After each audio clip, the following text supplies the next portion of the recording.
Dan rancangan Undang-Undang Cipta Kerja menjadi Undang-Undang Cipta Kerja oleh Presiden Joko Widodo yang sudah disahkan melalui penandatanganan dan kita juga akan bergabung pada kesempatan pagi hari ini bersama Ketua Umum FSP Kasbi, Bapak Roy Jinto. Selamat pagi Pak Roy. Selamat pagi, Ya, Bang terima kasih Irfan. Pak Roy sudah bergabung di Indonesia Bayer. Pak Roy, ini tampaknya Anda tidak terkaget-kaget akhirnya Presiden menandatangani rancangan Undang-Undang Cipta Kerja menjadi Undang-Undang Cipta Kerja. Seperti apa tanggapan dari Kasbi ini? Pertama gini, saya klarifikasi dulu bahwa saya bukan ketua umum Mhm. KASBI. Saya ketua umum SPTSK SPSI, juga ketua DPD KSPSI Provinsi Jawa Barat. Jadi supaya clear dulu, jangan sampai nanti salah. Oke, baik. Halo? Baik Pak Roy. Silakan. Tanggapan Anda seperti apa nih Pak Roy? Akhirnya kembali ditandatangani rancangan Undang-Undang Cipta Kerja ini menjadi Undang-Undang Cipta Kerja, Pak Roy. Ya, kalau untuk teman-teman buruh nggak terkejut karena jelas dalam ketentuan ditandatangani atau tidak ditandatangani tentu undang-undang ini tetap berlaku. Dan ini paling lambat tanggal 5 sebenarnya, 30 hari setelah disahkan tanggal 5 Oktober, Mhm. maka 5 November undang-undang ini ditandatangani atau tidak tetap ini berlaku. Artinya buat kita, ditandatangani ataupun tidak oleh Presiden tentu secara aturan undang-undang ini berlaku, sehingga ketika ditandatangani pun buat buruh tidak terkejut karena sudah pasti eh, undang-undang ini tetap berlaku. Nah, oleh karena itu kemarin juga kita melakukan warning kepada Mahkamah Konstitusi dengan melakukan aksi adalah untuk menyampaikan bahwa langkah konstitusi bagaimana yang pernah saya sampaikan tetap akan dilakukan, Mhm. yaitu judicial review Oke. baik secara formil maupun material ke MK, di samping langkah-langkah tetap bahwa executive review melalui Perpu meminta kepada Presiden juga tetap kita minta. Karena alasan Perpu ini cukup kuat hari ini, Mhm. setelah ditandatanganinya Undang-Undang Cipta Kerja ini menjadi Undang-Undang Nomor 11 Tahun 2020 pada hari kemarin tanggal 2, banyak menyisakan persoalan, salah satunya adalah di pasal 6 yang disebutkan di situ bahwa pasal 6 ini mengacu kepada pasal 5 ayat 1 huruf A. Padahal pasal 5 itu tidak mempunyai ayat 1 dan tidak mempunyai huruf A. Artinya Mhm. dari kondisi itu dapat kita melihat bahwa sejak proses pembuatan, pembahasan sampai dengan pengesahan, termasuk penandatanganan, ini menyisakan permasalahan-permasalahan yang menurut kami bukan permasalahan sepele, tetapi menyangkut persoalan tentang pembuatan peraturan perundang-undangan, dan banyak pihak yang menyebutkan inilah bukti bahwa pembuatan undang-undang cipta kerja ini memang ugal-ugalan, Mhm. sehingga dari tahap pembahasan sampai ditandatangan pun menuai masalah. Dari jumlah, dari awal 1028 lembar, kemudian 1035 lembar, kemudian 905, 812, dan terakhir 1187, dan kemudian ada pasal 46 yang sudah di dalam paripurna itu disahkan, kemudian dihapus oleh pemerintah, dan kemudian setelah ditandatangani pun ada beberapa pasal yang bermasalah, yang saling bertentangan antara pasal 6, pasal 5, Mhm. kemudian pasal 175 yang harusnya dia menyebutkan dalam pasal 175 itu adalah mengacu kepada ayat 4, dia bilang mengacu kepada ayat 3. Dan hal-hal ini kan bukan hal-hal sepele, ini undang-undang. Dan Oke, ini baik. membuktikan bahwa proses tadi dari pembahasan, pembuatan, kemudian sampai pengesahan dan penandatanganan memang bermasalah.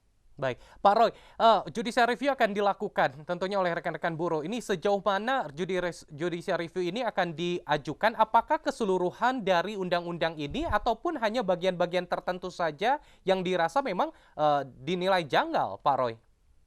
Ya, kalau judicial review itu kan dalam praktek hukum ada dua. Yang pertama ada material dan ada formil. Nah, teman-teman buruh mengajukan judicial review itu dua-duanya, baik secara proses formil pembentukan peraturan perundang-undangannya Mhm. maupun adalah secara material. Ketika proses formil, bagaimana yang tadi yang saya sampaikan, ada beberapa proses yang kita melihat cacat, dan ketika Mahkamah Konstitusi memutuskan ini adalah cacat proses atau disebut cacat formil, maka secara otomatis undang-undang ini seluruhnya nggak berlaku. Nah, alternatif kedua adalah pasal-pasal di klaster ketenagakerjaan yang menurut kita yang masih merugikan kaum buruh yang masuk terhadap materi substansi isi undang-undang itu sendiri. Paling tidak ada 15 pasal yang kita uji dalam materialnya Mahkamah Konstitusi. Oke, baik. Saya terlebih dahulu akan berpindah ke Prof. Cecep. Prof. Cecep, yang akan diajukan ada soal material, lalu juga ada formil. Nah, ini melihatnya seperti apa? Dan juga tadi soal 15 undang-undang juga dalam pasal ketenagakerjaan ini akan menjadi fokus di judicial review. Ya, itu kan hak warga negara ya. Kita hargai. Dan itulah konsekuensi negara hukum. Kalau kita atau elemen masyarakat tidak sepakat dengan sebuah undang-undang, maka ajukan saja ke Mahkamah Konstitusi. Gitu kan pintunya.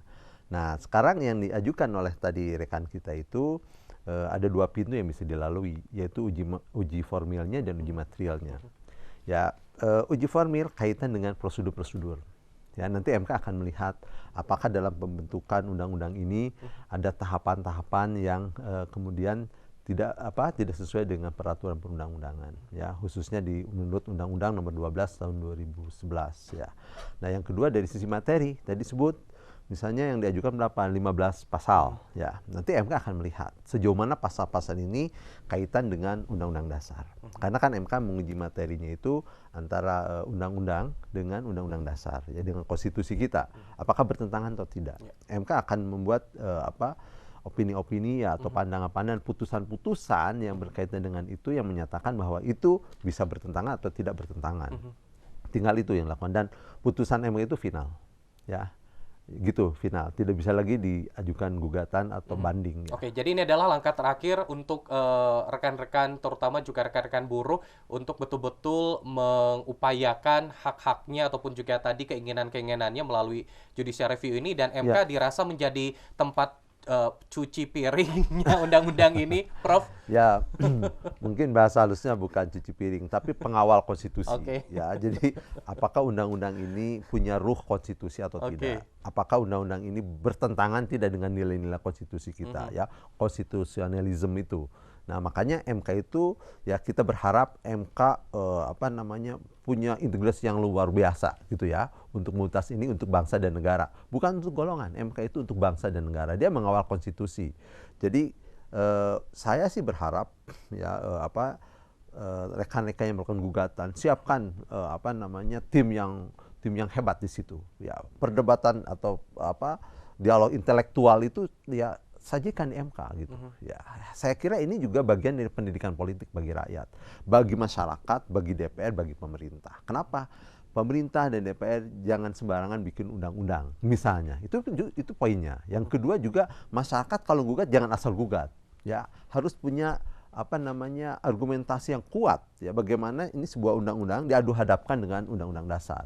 Jadi ini menurut saya, ya, ini pembelajaran konstitusi yang luar biasa bagi bangsa jika kita semua sepakat. Jadi sebagai negara hukum, kita nanti putusan MK itulah kita hargai, ya, kita hormati, kita taati. Oke, baik. Pak Roy dan juga Prof. Cecep, nanti kita akan kembali lanjutkan, terutama ini soal Perpu yang juga masih diharapkan agar bisa dikeluarkan oleh Presiden, dan seperti apa rekan-rekan buruh juga untuk terus mengupayakan Perpu ini bisa dikeluarkan oleh Presiden. Namun kita akan jeda terlebih dahulu. Tetaplah bersama kami di iNews Jabar.